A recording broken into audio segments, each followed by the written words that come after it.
On est dans le monde des femmes en ce moment, on voit comment les femmes font leur révolution en ce moment, comment elles essayent de prendre le pouvoir, d'ailleurs souvent à juste titre.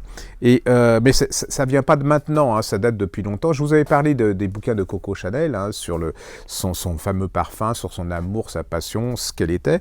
Et on est toujours dans cette début du XXe siècle avec un magnifique roman de Emmanuel de Boisson qui s'appelle Je ne vis que pour toi, c'est chez Kalman Levy. C'est une jeune femme, bretonne, brillante, intelligente, mais très pudique, très modeste, qui se marie à un jeune aristocrate parisien. Ils sont en Bretagne, il l'amène à Paris. Elle, son rêve, c'est d'écrire, c'est d'être, de participer à ce monde littéraire. Et lui, il la délaisse, comme faisaient souvent les hommes de cette époque. Il va à son club, elle est là pour prendre le thé avec des amis.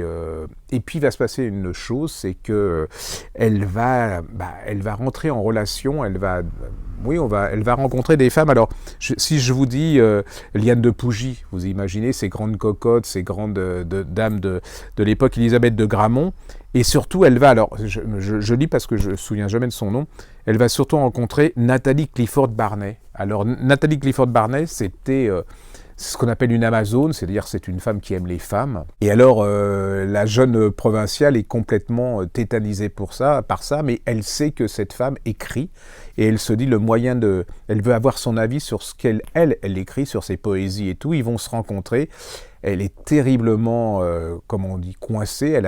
Elle a peur de, je ne vais pas dire de se faire violer, mais voilà, sexuellement, elle n'a pas envie d'échanger avec cette femme. Et puis, de conversation à conversation, de rencontre en rencontre, elle va découvrir que son corps, ce qu'elle considérait comme impossible, va devenir plus intéressant, plus fascinant, et elle tombe sous le charme de cette femme. Alors c'est entre révolte, acceptation, c'est sans arrêt ce petit jeu.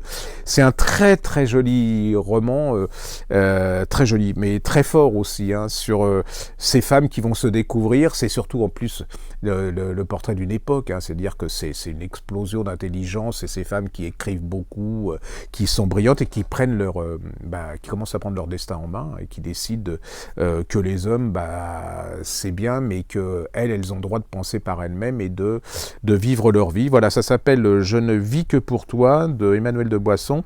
C'est chez Kalman Levy.